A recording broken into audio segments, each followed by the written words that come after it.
¿Cuántas veces nos hemos preguntado si lo que vimos fue real?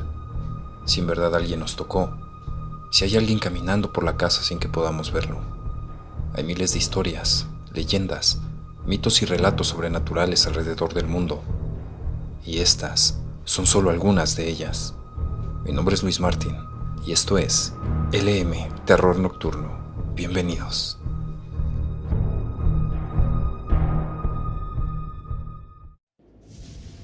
La cama de la bruja. La encontraron en un mercado de pulgas a la vuelta de su casa y pensaron que podía venirles de maravilla en su hogar. Cuando John y Mandy vieron aquella litera desgastada, pero en buen estado y a tan excelente precio, no dudaron ni un segundo en adquirirla para sus hijas. Nancy y Lisa eran pequeñas todavía, pero no cabían más dentro de la cama para bebés que por mucho tiempo habían compartido, cosas de dormir en la misma habitación. Así que aquella misma tarde, después de comprar la litera nueva, la montaron y le colocaron sábanas rosas para las niñas. Aunque desde el primer momento las niñas se mostraron recelosas de dormir ahí, terminaron convenciéndolas y las arroparon. Esa sería la primera de muchas noches extrañas en la casa del matrimonio. Al día siguiente de traer la litera a casa, las niñas se despertaron adoloridas y sintiéndose mal. Será cosa de que se acostumbren, dijo John, no queriendo darle demasiada importancia. Ya se habituarán con el paso del tiempo. Pero pasaron los días, y las pequeñas, en vez de dormir mejor, comenzaron a enfermarse a una velocidad vertiginosa y a manifestar problemas físicos. A menudo se quejaban de que les dolían todos los huesos y, por si fuera poco, sufrían horribles pesadillas. Y yo creo que algo anda mal con esa litera. Desde que la trajimos a casa, han estado ocurriendo cosas extrañas, dijo Mandy. Además, no sé por qué, pero tengo el presentimiento de que hay algo malo en su habitación. Lo que decía era absolutamente verdad, pues hace días que notaban cómo las puertas se cerraban y se abrían sin que nadie interviniera. Escuchaban susurros extraños en la noche. La radio cambiaba de frecuencia sola y, lo peor, habían llegado a encontrar cuervos muertos en la puerta principal. El colmo del asunto ocurrió una noche, en la que creyeron ver la silueta de una mujer sentada a orillas de la condenada litera. Aquello terminó de una vez por todas de destrozarles los nervios. Tras ver que la situación había empeorado demasiado, John estuvo de acuerdo en llamar a un pastor para que acudiera a bendecir la casa. Cuando el religioso llegó, lo primero que hizo fue rezar para alejar las malas energías del lugar. Sin embargo, había algo en el ambiente que lo incomodaba de sobremanera. Pidió ver la habitación de las niñas, y hacia allá se dirigieron. Tan pronto como el reverendo vio la litera, supo que una presencia mala habitaba en el lugar y recomendó a John y a Mandy que la quemaran. Entre los tres la bajaron al sótano y ocasionaron un pequeño incendio que destruyó por completo el mueble. Rápidamente apagaron las llamas antes de que se extendieran al resto de la casa, creyendo escuchar los lamentos furiosos de una voz femenina. Desde entonces se acabaron todos sus problemas. Al investigar un poco más, Mandy y John se enteraron de que la litera había pertenecido a una mujer que practicaba la magia negra. Nunca más volvieron a comprar muebles usados. Relato de un paramédico.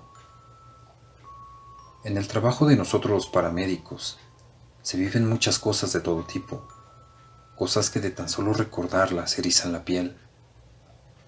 Y lo digo por experiencia, soy paramédico y me han sucedido tantas cosas paranormales que difícilmente me lo creerían. Y de esos sucesos les voy a contar uno que nos sucedió hace unos cuantos días. Resulta que esa noche estábamos por terminar nuestro turno. Serían como las 11 p.m. y nos faltaban solo una hora para irnos a descansar. Los accidentes, como siempre, estaban al día, y en esa ocasión llovía muy fuerte. Al cabo de una media hora después, decidimos entregar la ambulancia para que estuviera lista para el siguiente turno. La visibilidad en el parabrisas era muy poca, por las gruesas gotas que caían constantemente en el parabrisas. La carretera no se veía casi nada, por eso el conductor de la unidad no iba a mucha velocidad. De repente y de la nada, un hombre se nos atravesó a escasos 20 metros, levantando sus manos pidiéndonos la parada. El chofer apenas si pudo detenerse a 1 metro de aquel hombre, que permaneció inmóvil. El conductor, pálido y en una sola pieza por el susto, al momento lo reprendió diciéndole: «¿Pero qué te pasa, imbécil? ¿Acaso quieres que te atropelle y nos volquemos junto contigo?». El hombre lo ignoró y nos empezó a decir gritando que necesitaba ayuda. Yo bajé de la ambulancia y le pregunté qué pasaba. Me contestó que como a 1 kilómetro de ahí había tenido un accidente, volcándose, y su esposa e hija habían quedado atrapadas dentro del auto. Le dije que subiera a la ambulancia y nos indicara en dónde había ocurrido el accidente. Nos fuimos hacia donde él nos dirigía.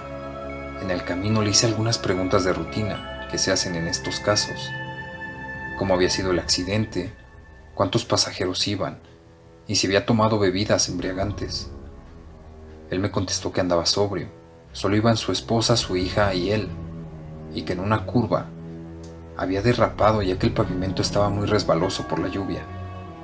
Cuando hablaba, pude ver que traía una herida en la cabeza y otra en un costado sobre sus costillas, y aunque eran muy graves, no hacía ninguna mueca de dolor, cosa que me pareció extraño.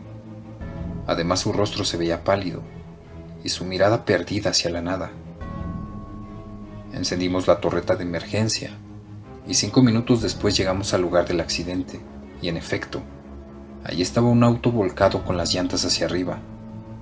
La fuerte lluvia había formado algunos charcos profundos, los cuales casi cubrían a la mujer, que con trabajo sostenía a su bebé al estar atrapada en el auto, haciendo esfuerzos sobrehumanos para que no se ahogara. Afortunadamente, en el transcurso del camino habíamos llamado a los bomberos y no tardarían en llegar. Tomé a la niña que estaba a punto de ser cubierta por el agua y la puse a salvo. La mujer desesperada nos decía: «Mi esposo, por favor, busquen a mi esposo». Yo le dije que no se preocupara.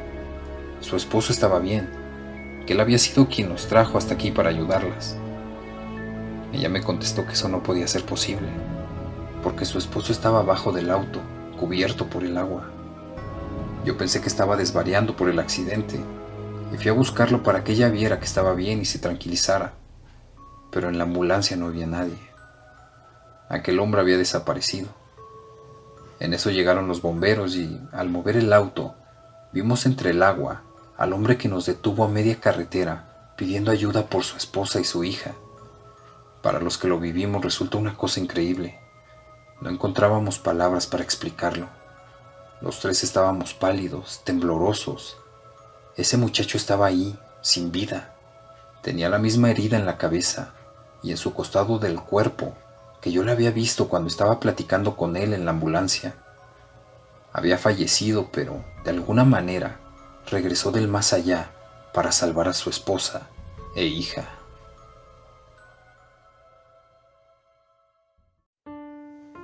El fantasma de la Basílica de Guadalupe.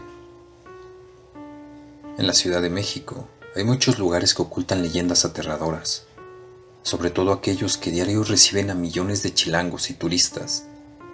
Esta es la historia del fantasma que habita la Basílica de Guadalupe.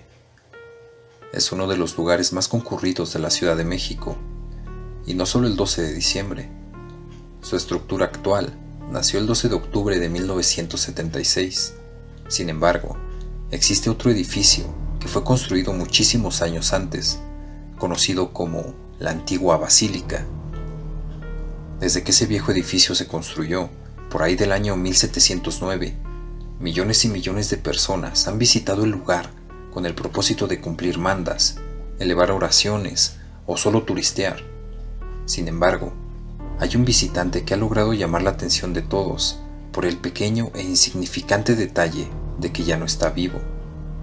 Según se cuenta, el fantasma de una mujer visita con frecuencia la casa de la Virgen de Guadalupe. Antes que alguien pueda verla en el recinto, es común que se escuche un ligero tintineo de campanas, cuyo origen nadie ha podido descifrar. Se dice que siempre lleva entre las manos 1 o 2 velas. Son mágicas porque no se apagan ni con la lluvia ni con el fuerte viento que llega a presentarse en la Ciudad de México. Se pasea por las inmediaciones de la basílica, visita tanto el antiguo edificio como el nuevo, y se dirige con decisión a alguno de los altares. Entonces se pone a rezar con fervor. Sus plegarias suelen ser escuchadas por los visitantes, pero nadie se atreve a mirarla de frente. Después, la mujer se dirige a los altares, a veces a pie y otras de rodillas, y deja alguna ofrenda. Una vez que termina su ya conocida rutina, se levanta y literalmente atraviesa las paredes o se mete en accesos cerrados. Algunos incluso aseguran que a veces desaparece así nomás. Hasta ahora nadie conoce la historia de la mujer ni el motivo por el que sigue acudiendo a la basílica. Muchos creen que está cumpliendo una manda o que tiene muchos pendientes por arreglar en este mundo antes de que por fin pueda descansar en paz. Si te ha sucedido algo paranormal, conoces alguna historia o relato que quieras compartir, envíalo al correo que aparece en pantalla, aportesterrornocturno@gmail.com. También puedes enviarme fotos o videos paranormales que te gustaría que publicara en próximos videos. No olvides suscribirte, compartir, dar like y activar la campanita de notificaciones. Esto fue LM Terror Nocturno. Hasta el próximo video.